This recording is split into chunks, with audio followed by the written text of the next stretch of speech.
आखाड म्हटलं की नॉनव्हेज प्रेमींसाठी पर्वणीच असते. आखाडाच्या महिन्यात काय काय नॉनव्हेज खावं आणि काय काय नाही खावं असं प्रत्येकाला होत असतं. तर आज आपण बनवणार आहोत मस्तपैकी साधी सोपी आणि चविष्ट वजडीची भाजी.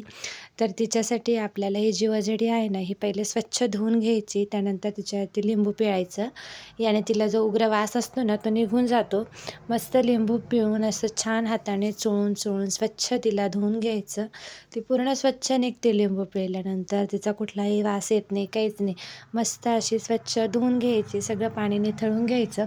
असेच करत करत हिला आपल्याला 2 ते 3 पाण्याने छानपैकी स्वच्छ धुवून घ्यायचे आणि स्वच्छ धुतल्यानंतर ही पाण्यात तशीच ठेवायची आणि बाकीची तयारी करायची. तर इथे चूल पेटवून घेतली, त्याच्यावरती मी कुकर तापत ठेवलं आहे. त्यात आता आपण घालणार आहोत तेल. मस्तपैकी तेलाला ताव येऊ द्यायचा. नंतर बारीक चिरलेला कांदा आपल्याला त्याच्यावरती परतवून घ्यायचा.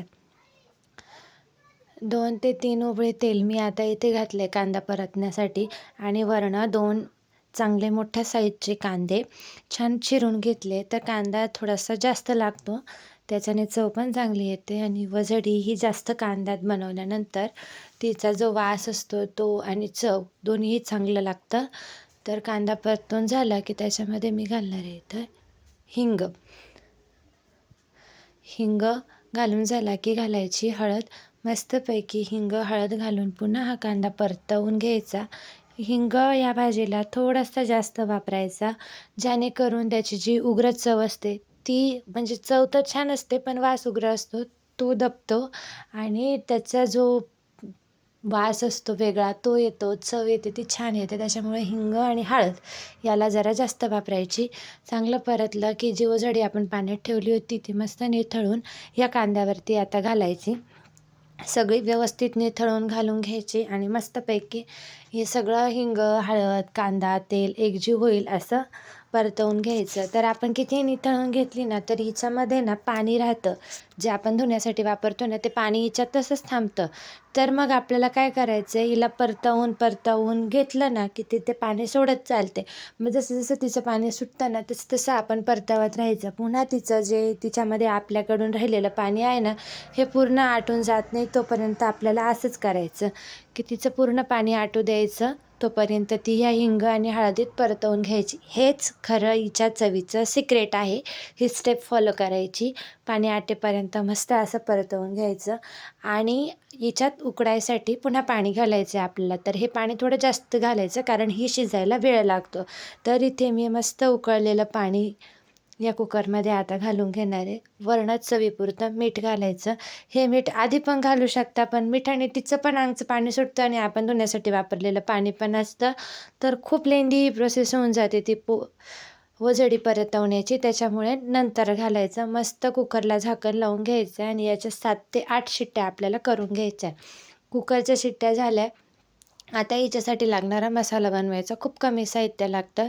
तर इथे एक छोट्या साईजची खोबऱ्याची वाटी, 7-8 लसणाच्या पाकळ्या, अख्ख्या 2 ते 3 मिरच्या, 4 ते 5 मिरे, 1 दालचिनी आणि आपले जे शहाजिरे असतात ना मसाल्यातले, ते शहाजिरे.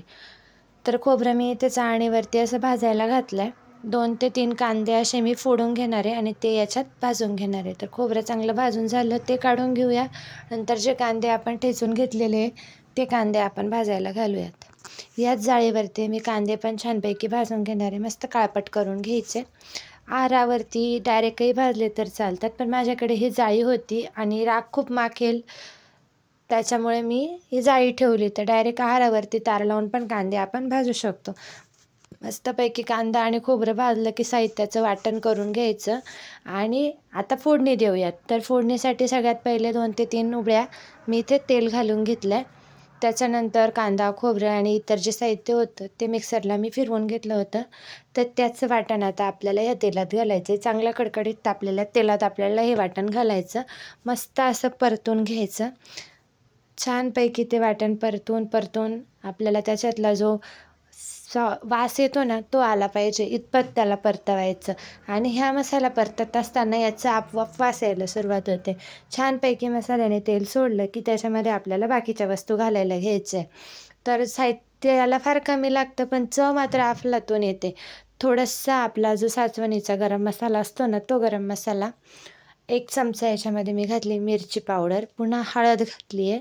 हळद घातली, ती लक्षात ठेवायची आता कमी घालायची, कारण आपण उकडायला हळद घातली होती. त्याच्यानंतर एव्हरेस्टचा जो मटण मसाला असतो ना, तो मी इथे वापरला आहे.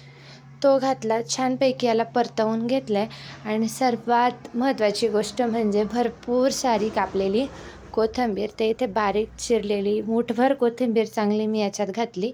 मस्त परतवून घेतलं. त्यानंतर आपली जी उकडलेली वजडी आहे ना, ती सगळी आपल्याला याच्यात घालायची. मस्तपैकी कुकरला ती छान शिजून गेली आहे. 7 ते 8 शिट्ट्या मी तिला दिल्या होत्या. याच्यात हरभऱ्याची डाळ पण कोणी कोणी घालतं, ती पण छान लागते. छानपैकी 5 ते 6 मिनटं ही भाजी उकळू द्यायची. चांगली उकळली की चवीला खूप छान लागते. एकदा ह्या पद्धतीने नक्की करून बघा. व्हिडिओ आवडल्यास लाईक, कमेंट आणि सबस्क्राईब नक्की करा.